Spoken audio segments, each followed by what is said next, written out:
The call came to Detective Luke Collins at 9:47 a.m. on a Monday morning in March 2024. "We have a body," dispatch said. "Female. Office building downtown. Appears to be suicide.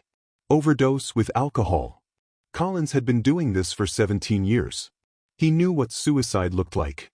But when he arrived at the Ashford and Pierce consulting office on the 12th floor, something felt wrong. Dr. Victoria Ashford lay slumped in her leather office chair, head tilted back. An empty wine glass sat on the desk beside her. A bottle of pills lay on its side, contents spilled. The scene was almost theatrical in its perfection, like someone had arranged it to look like suicide. Diane, Victoria's office assistant, had found her. She was still shaking when Collins arrived, repeating the same phrase, "She wouldn't do this. She wouldn't do this." Collins examined the scene carefully. Victoria's office was meticulous, books organized by size, desk clear except for the staged suicide props, a photo of her with her practice partner on the wall. This was a woman who controlled her environment precisely. But here's what bothered Collins. Victoria's calendar showed a 10 a.m. meeting with her lawyer. Nobody kills themselves 30 minutes before a scheduled appointment with their attorney. The coroner arrived within the hour. Dr. Patterson examined Victoria's body, then called Collins aside. "The pills don't match her prescription," Patterson said, holding up the bottle. "These are midazolam. She was prescribed only antidepressants and sleep aids. Different class of drug entirely." Collins felt the case shift. This wasn't suicide. This was staged. How would someone get midazolam? He asked. Hospitals. Anesthesiologists. Nurses. Anyone in healthcare. It's a controlled substance, but not as locked down as, say, fentanyl. Collins looked back at Victoria's body. Someone had poisoned her and wanted it to look like she'd taken her own life. The question was, who and why? But there was something else. Collins noticed that Victoria's computer was open. The hard drive appeared to have been wiped, her patient files, gone. Years of confidential records, deleted after her death. This wasn't a crime of passion. This was premeditation with a specific goal: kill Victoria and destroy her records. Victoria Ashford had built something rare, a therapy practice that was both ethical and extraordinarily profitable. She'd started in 2003 with nothing but a master's degree and determination. For 2 decades, she'd built a reputation as the therapist for people who mattered: CEOs, celebrities, politicians, the wealthy elite who could afford $300 per hour and valued discretion above all else. Her success wasn't based on flashy marketing. It was based on results. Her clients said she could read minds. She could identify the core trauma beneath years of defense mechanisms. She could help people untangle the knots of their own psychology in ways that felt miraculous. But Victoria's greatest strength was also her greatest vulnerability. She took her clients' secrets seriously. Absolutely seriously. Patient confidentiality wasn't just a legal requirement for Victoria, it was sacred. This meant her office contained records of information that could destroy careers, end marriages, expose crimes. Victoria held the secrets of the city's most powerful people. 3 weeks before her death, Victoria had become troubled about one of those secrets. She discovered that one of her long-term patients, a congressman, had admitted during therapy to embezzling from a non-profit he'd founded. The charity was supposed to fund education programs. Instead, the congressman had been siphoning millions into personal accounts. Victoria had been wrestling with her ethical obligations. Patient confidentiality protected against disclosure. But if the congressman was actively committing ongoing crimes, did Victoria have a duty to report? She'd called her lawyer, Marcus Sullivan, to discuss the legal implications. "I think I need to report this," she told him. "I know confidentiality is sacred, but this is ongoing financial crime. People are being harmed." Sullivan had scheduled a meeting for the following Thursday to discuss her options. Victoria had also confided in her practice partner, Dr. Julian Pierce, about her concerns. "I think one of my patients might be involved in something criminal," she told him. "I'm trying to figure out what my legal obligations are." Julian had seemed sympathetic. He'd offered to help her think through the situation. Victoria had no idea that Julian was already in contact with that patient. And she had no idea that their conversation had just signed her death warrant. Dr. Julian Pierce had spent 7 years working under Victoria's shadow. He'd come to work at Ashford and Pierce after completing his doctorate, full of enthusiasm and ambition. Victoria had taken him under her wing, mentored him, treated him like the successor she'd never had a biological child to be. But mentorship had eventually felt like control. Victoria made more money. Victoria had prestigious clients. Victoria had the reputation. When Julian tried to build his own client base, Victoria had subtly discouraged it, suggesting his techniques needed refinement, his experience was insufficient, he needed more training before taking on complex cases. Julian had started to resent her. He was 43 years old, educated and talented, yet he remained in Victoria's shadow. His salary was comfortable but not wealthy. His clients were the overflow, people Victoria didn't have time for. His status was secondary. Then, about 6 months earlier, Julian had started treating a new client. The patient was a congressman named James Hartley. Hartley was powerful, wealthy, and desperate to talk about his guilt. In therapy, Hartley had confessed everything: the embezzlement, the criminal intent, the fear of getting caught. He'd done this because therapy felt like the one place he could be honest. Patient confidentiality meant his secrets were protected. But Julian saw an opportunity. He contacted Hartley outside of therapy. This was a violation of confidentiality and professional ethics, but Julian didn't care. He made Hartley an offer: "Victoria is planning to report you. She's going to break confidentiality and tell someone about your crimes. But I can help you." Hartley, terrified, asked, "How?" Julian's plan was simple. He would recruit someone, a healthcare worker who had access to midazolam, to poison Victoria and stage it as suicide. The patient files would be deleted afterward. Victoria's evidence would die with her. Who would do this? Hartley asked. "I know someone," Julian said. "My girlfriend. She's a nurse. She has access to controlled substances." Claire Novak had been Julian's girlfriend for 8 months. She worked at Memorial Hospital as an ICU nurse, which gave her access to medications most people could only dream about.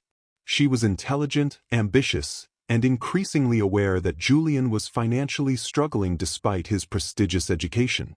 When Julian proposed the plan to her, Claire's first instinct was to refuse. But then Julian explained the money. Hartley was offering $500,000 to make Victoria disappear. Julian would get $250,000. Claire would get $250,000. It was enough to start over, to leave the nursing job, to build something new. "It'll look like suicide," Julian assured her. "No one will ever know it was murder. She's been depressed lately. Everyone knows therapists struggle with mental health. It'll be completely believable." Claire knew how to administer midazolam. She'd done it hundreds of times in the ICU. It was a sedative, commonly used. If mixed with alcohol, it could easily be fatal, especially if someone was already weak or unwell. She also knew how to access it without raising suspicion. A few pills here and there from pharmacy stock. Nothing that would trigger an audit. Claire agreed. The plan was set for the following Monday. Hartley would schedule a therapy session with Victoria. Claire would visit Victoria's office that morning, posing as a new client. She'd have access to Victoria's private office. She'd spike Victoria's morning tea with midazolam. Victoria would become drowsy, confused. By the time her 10 a.m. lawyer meeting arrived, she'd be unconscious. What no one anticipated was that Victoria would wake up confused and try to leave. That she'd knock over the wine glass Julian had planted. That the scene wouldn't be quite as clean as they'd planned. But close enough. Close enough for it to look like suicide. Detective Collins started with the obvious suspect, Dr. Julian Pierce. Julian had access to Victoria's office. Julian had financial motive. He could inherit some of Victoria's clients. Julian had the means and opportunity. But when Collins interviewed him, Julian was almost too helpful. "It's terrible," Julian said, shaking his head. Victoria was troubled lately. She talked about feeling overwhelmed. I should have seen the warning signs. Collins pulled up Julian's phone records. There were text messages to an unknown number, frequent, cryptic messages sent over the past few weeks. The messages had been deleted, but the phone company had records. It's happening Monday. Make sure she's completely out. After, delete everything. The unknown number traced back to a burner phone. Collins obtained a warrant to check the location data. The phone had been at Memorial Hospital for the past 8 months, then at Victoria's office building on the morning of her death. Collins brought Julian back in for a second interview. Your phone records show communications with a burner phone, Collins said. Care to explain? Julian's face went pale.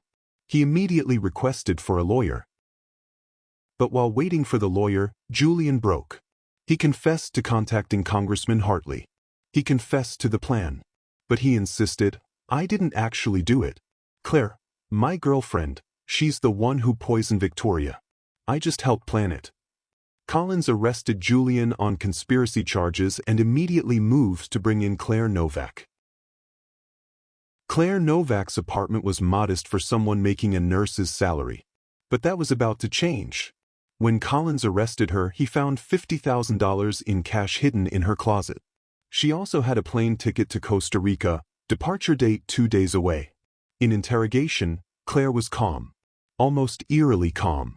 I did what Julian asked me to do, she said. But I didn't pull the trigger alone. What do you mean? Collins asked. I mean, Congressman Hartley knew exactly what was happening. He hired us. He wanted Victoria dead because she was going to report him for embezzlement. Julian was just the middleman.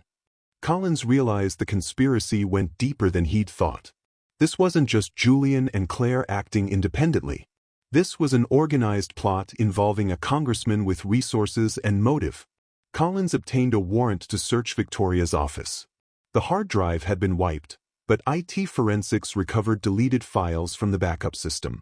The files contained detailed notes about Congressman Hartley's confession, years of financial crime, millions embezzled, all meticulously documented. I mean, Congressman Hartley knew exactly what was happening. He hired us. He wanted Victoria dead because she was going to report him for embezzlement. Julian was just the middleman. Collins realized the conspiracy went deeper than he'd thought. This wasn't just Julian and Claire acting independently. This was an organized plot involving a congressman with resources and motive. Collins obtained a warrant to search Victoria's office. The hard drive had been wiped, but IT forensics recovered deleted files from the backup system. The files contained detailed notes about Congressman Hartley's confession, years of financial crime, millions embezzled, all meticulously documented. Victoria had been building a case. She'd been preparing to break confidentiality and report Hartley. Hartley, panicked, had decided she had to die. In the interrogation room, Congressman James Hartley denied everything at first. Then Collins showed him the recovered files. Victoria's handwritten notes describing Hartley's confession in therapy. Bank records showing the embezzlement. Evidence that Hartley had been frantically searching for a solution to his problem. And text messages between Hartley and Julian. She's going to destroy me. I can fix this. Tuesday morning it's done. Hartley's lawyer advised him to remain silent, but Hartley was breaking. I didn't kill her, Hartley insisted. I just wanted the problem to go away. I wanted to know what she was planning to do. Julian said he could handle it. I didn't think he meant, I didn't want. But his words didn't matter anymore. The evidence was clear. Hartley had orchestrated the murder of Dr. Victoria Ashford to silence her and protect his criminal enterprise. But his words didn't matter anymore. The evidence was clear. Hartley had orchestrated the murder of Dr. Victoria Ashford to silence her and protect his criminal enterprise. 3 weeks later, Congressman James Hartley was found dead in his prison cell. He'd fashioned a noose from bedsheets and hanged himself, unable to face the consequences of what he'd set in motion. Dr. Julian Pierce was charged with conspiracy to commit murder and received 25 years. Claire Novak received 20 years for actually administering the poison. Victoria's practice was dissolved. Her clients, Powerful people with dangerous secrets, scattered. Some sought new therapists. Others simply kept their secrets locked inside, unable to find another person they could trust. The case was technically closed. Solved. Justice served. But unanswered questions lingered. Detective Collins couldn't shake the feeling that he'd only uncovered the surface of something deeper. Victoria's patient files had contained information about dozens of powerful people. Those files were deleted and lost forever. What other secrets had died with Victoria? How many other crimes had she known about? How many other powerful people had confessed to her, believing their words were protected? And most troubling, if Hartley had succeeded in making her death look like suicide, how many other murders had gone unsolved because they'd been staged exactly this way? The autopsy had revealed one more detail that Collins never made public. Victoria had been pregnant. 7 weeks along. She'd never told anyone. No emergency contact listed on the ultrasound she'd kept hidden in her desk drawer. That secret died with her. In the end, Victoria Ashford had been killed for knowing too much. She'd been killed for taking her patient's secret seriously. She'd been killed for trying to do the right thing. And in death, she'd taken countless other secrets with her, secrets that might have exposed corruption, prevented crimes, or simply let people know they weren't alone in their shame. The therapy session that led to murder had consequences no one could predict or control. Victoria was gone. Hartley was gone. Julian and Claire were in prison. But the void Victoria left behind remained. The silence where her voice should have been. The confidentiality that extended beyond death, protecting secrets even after the woman who held them was murdered to keep them quiet. Sometimes, Detective Collins thought, the dead get no justice at all. They just get silence. And that was the real tragedy. Thank you for watching. Please take a moment to like this video. It helps us reach more people who might love stories like this too. Subscribe to this channel for crime, mystery, intriguing stories, and please, share this video. The next video drops tomorrow.